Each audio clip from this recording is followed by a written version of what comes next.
New York, 1968. Don Corleone walks into a TV studio, gets invited as a guest of honor. 30 minutes later, the most powerful broadcaster in America is begging him to stop on live television, and Corleone destroys him with a smile. They thought they were interviewing him. He was about to own them. Here's what they didn't know. Don Corleone didn't come to answer questions. He came to ask them. And every question he asked was a bullet. You think this is about an interview? Wrong. This is about a public execution. And Corleone brought the knife 4 hours before airtime. Studio 8, Rockefeller Center. Corleone walks in, dark suit, no tie. The host is waiting. Richard Thornton, Emmy winner, 20 years destroying careers on camera. The man who made a senator cry on live TV. He extends his hand. Don Corleone, thank you for coming. Corleone looks at him, no smile, no warmth. Let's begin. They walk to the set. 2 chairs. Corleone sits, tests the chair, looks at Thornton's chair. This chair is lower. Thornton pauses. Excuse me, this chair, it's lower than yours by 2 inches. The producer glances at the set designer. Nervous look. Thornton laughs. Forced, Mr. Corleone, I assure you, both chairs are 2 inches. Corleone stands, walks to Thornton's chair, sits in it, looks at the camera. This is the power position. Camera angle makes the person here look larger, more authoritative. Silence. The crew stops working. Everyone's watching. Thornton's smile is gone. Mr. Corleone, we've used this set for 3 years. I've never changed the chairs. The producer's eyes go wide. Sir, we can't just. Corleone stands, looks at Thornton. Not angry, not threatening, just certain. Change the chairs, or I leave. 10 seconds of silence. Thornton's jaw tightens. He's not used to being told what to do. Not in his studio, but cameras are scheduled. Sponsors are confirmed. Millions of dollars are on the line. Fine. Change the chairs. The crew scrambles. 5 minutes later, both chairs are identical height. Corleone sits back down, tests it, nods. Better. Thornton sits across from him. The professional smile is back, but there's tension underneath. Backstage, a network executive watches on a monitor, whispers to his assistant. He just took control of Thornton's show. Before the cameras even started rolling, the assistant nods. Should we be worried? We should be terrified. Anything else you'd like to adjust? No. This is good. The producer checks his watch. 90 minutes to air. Mr. Corleone, we should go over the questions. So no, I'm sorry. I don't want to know the questions. Thornton leans forward. Mr. Corleone, it's standard practice. It helps the conversation flow naturally. And I said no. Another silence. Thornton looks at the producer. The producer looks at his clipboard. Understood. No prep. Backstage. Control room 3. Men in suits watching monitors. Federal agents. Here to observe. One of them speaks into a radio. Subject arrived. He's already taking control. The radio crackles. Let it play out. We need him on record. 90 minutes pass. Makeup artists hover around Thornton. Powder and lighting checks. Corleone sits alone. No makeup. No prep. Just waiting. A stagehand approaches. Mr. Corleone, can I get you anything? Water? Coffee? No. Are you sure? It's going to be a long, I'm sure. The stagehand backs away. Corleone closes his eyes, breathes slowly. He's not nervous, he's focused. This isn't an interview, it's a war. And wars are won before the first shot is fired. 10 minutes to air. The studio audience files in. 200 people, carefully selected. Journalists, politicians, academics, people who matter. They're here to watch Corleone stumble. To see the myth crumble. In the front row, a federal prosecutor leans to his colleague. This is it. He'll slip up on live TV. His colleague nods. 20 years we've been trying to get him. Tonight, Thornton does it for us. To see the myth crumble. 5 minutes. Thornton takes his seat, straightens his tie, checks his notes one last time. Corleone sits across from him, hands folded. Calm. The director's voice over the speakers. 60 seconds to air. Thornton looks at Corleone. Last chance to back out. Corleone's eyes don't blink. I'm not going anywhere. Thornton forces a smile. But inside, something's shifting. This man isn't nervous. Not even slightly. Every other guest Thornton's had, CEOs, celebrities, they all showed nerves. Not Corleone. Backstage, the network president watches on a monitor. whispers to his assistant, "Why did we agree to this?" The assistant has no answer. 30 seconds. Crew members rush off stage. Lights adjust. Cameras focus. 15 seconds. Thornton takes a breath. This is his show, his territory, his rules. He's done this 1,000 times. 10, 9, 8. Corleone's hands unfold. He adjusts his collar once. Just once. 3, 2, 1. Red light. Camera 1. Live. Good evening. I'm Richard Thornton, and welcome to a very special edition of the Thornton Report. Applause, measured, polite. Tonight, we have a guest who needs no introduction. A man whose name has been whispered in back rooms and shouted in courtrooms for over 2 decades. Thornton pauses, lets the weight settle. Don Vito Corleone. Welcome. Camera cuts to Corleone. Close, dash up. His face fills the screen. No smile, no reaction, just presence. Thank you for having me. Voice low. Controlled. The microphone barely picks it up. Thornton leans forward. Let me start with a simple question. Why did you agree to come here tonight? Corleone takes a moment. Eyes on Thornton. Not the camera. You invited me. Yes, but you could have declined. You've declined every interview request for 20 years. Why say yes now? Another pause. Longer this time. Things change. What things? Corleone's head tilts slightly. You tell me, Mr. Thornton. You invited me. What changed? The audience shifts. Murmurs. Thornton wasn't expecting a question back. Not this early. In the audience, a journalist leans forward, whispers to his colleague. Did he just flip the interview? Backstage, the producer's on the phone. No, don't cut. Let it play out. Asterisk. He recovers fast. Well, I think the public deserves to hear your side of things. There have been allegations, rumors. I thought it was time to put me on trial. Silence. Thornton's smile tightens. This isn't a trial, Mr. Corleone. It's a conversation, is it? Corleone leans back, relaxed, like he's sitting in his own living room. Thornton shifts in his chair. The power position isn't working. Let's talk about your businesses. Olive oil, import-export, real estate, legitimate enterprises, according to public records. Yes. And yet, there are persistent allegations of other activities, illegal activities. Corleone doesn't react, doesn't deny, doesn't confirm. Allegations. Yes. From who? Thornton pulls out a folder. Law enforcement sources, multiple agencies, over the course of sources who won't go on record. Well, for obvious reasons, they can't. Then they're rumors, not allegations. The audience is silent now, watching. Thornton's jaw clenches. Mr. Corleone, are you denying any involvement in organized crime? Long pause. Corleone looks directly into camera 2. Not at Thornton, at the camera. At the millions watching.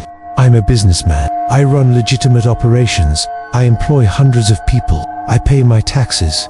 He pauses. Lets that sink in. If law enforcement has evidence of criminal activity, they should present it. In court, not on television. Boom. Thornton didn't see that coming. Neither did the feds in the control room. One of them leans forward. He just challenged us on live TV. The senior agent picks up his radio. Let him talk. We're recording everything, but there's something in his voice. Doubt. Thornton tries to pivot. Let's talk about your associations. You've been photographed with known criminals, union leaders with mob ties, politicians under investigation. Photographed, yes, at public events. Well, yes, but asterisk, Mr. Thornton. You've been photographed with senators who later went to prison. Does that make you a criminal? The audience gasps, quiet but audible. Thornton's face flushes. That's different. How? Silence. Thornton looks at his notes. He's losing control and he knows it. Your son, Michael. He recently returned from military service in Europe. Corleone's expression doesn't change, but something shifts. The air gets colder. Yes, there are reports that he's being groomed to take over your operations. My son is a war hero. He served his country. What he does next is his choice, and if he chooses to follow in your footsteps. Corleone leans forward, just slightly enough to close the distance.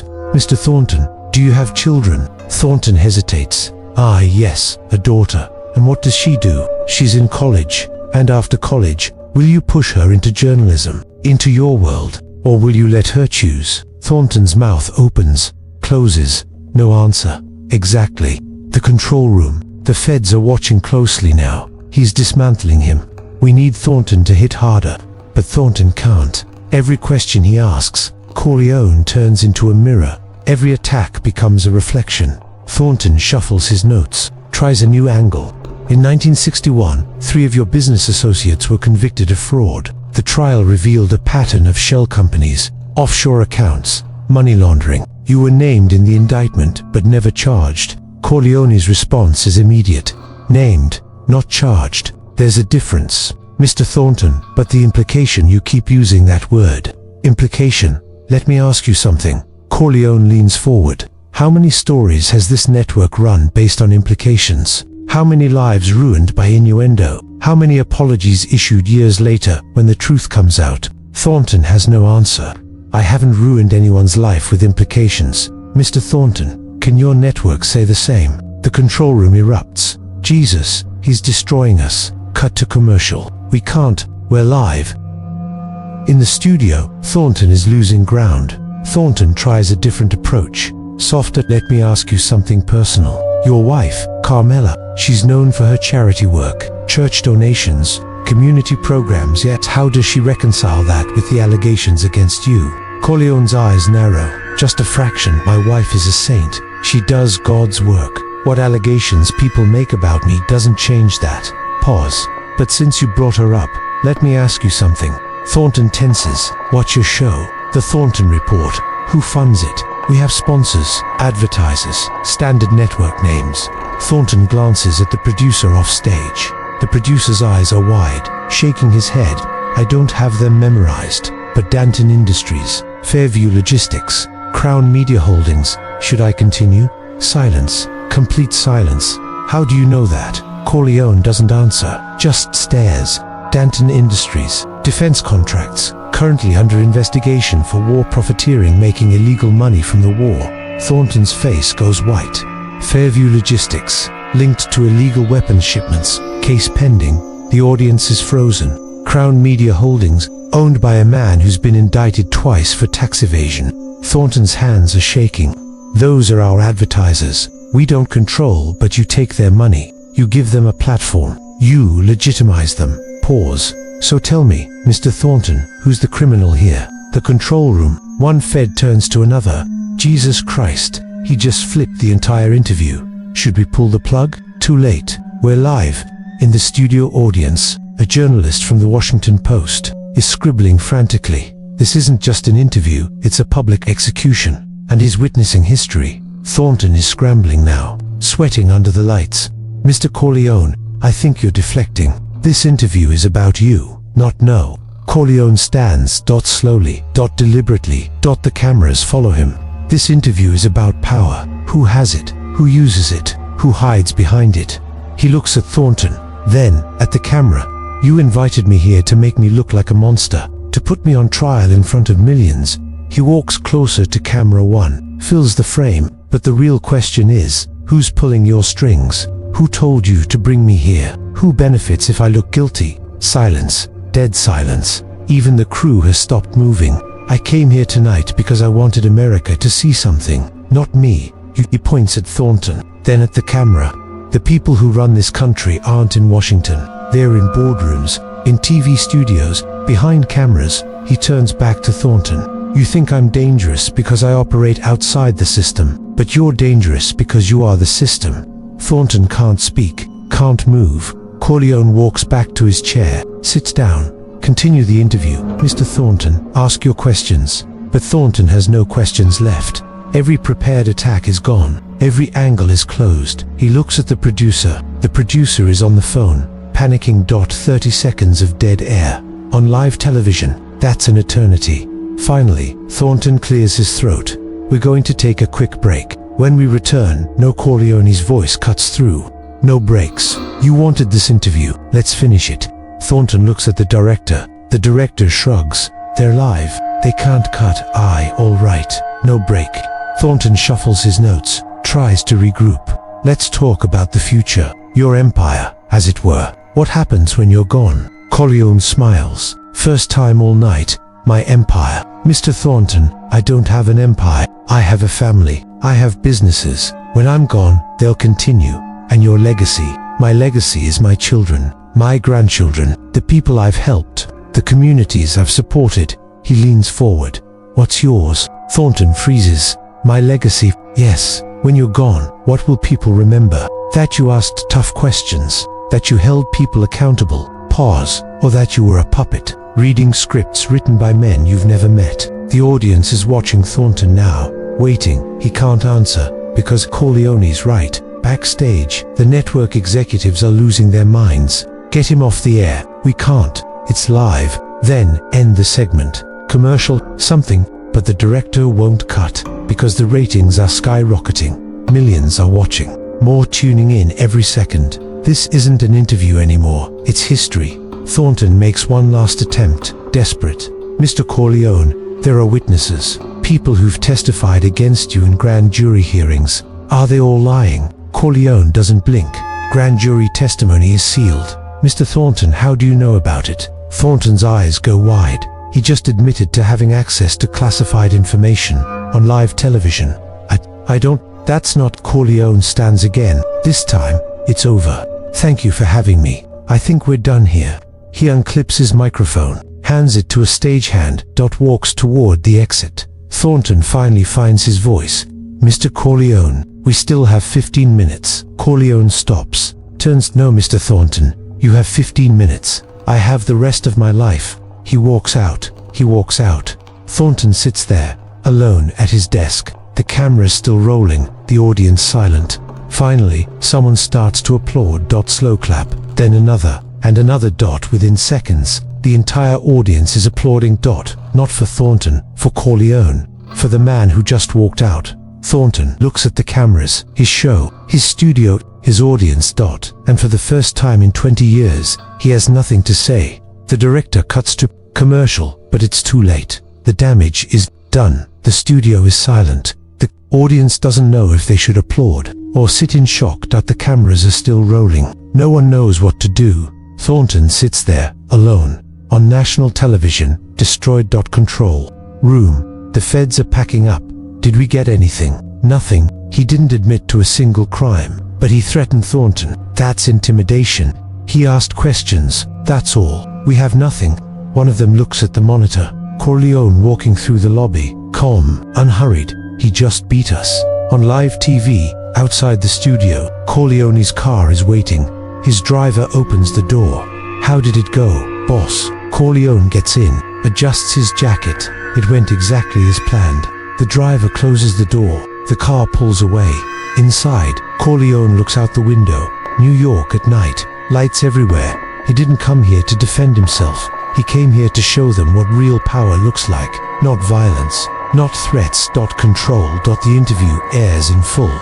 Networks replay it for days. Thornton tries to spin it, claims it was edited, claims Corleone ambushed him. No one believes him. 3 months later, the Thornton report is cancelled. 6 months after that, Danton Industries and Fairview Logistics indicted. 1 year later, Thornton writes a book, The Interview That Ended My Career, a bestseller, not because people want his side, because they want to relive his destruction.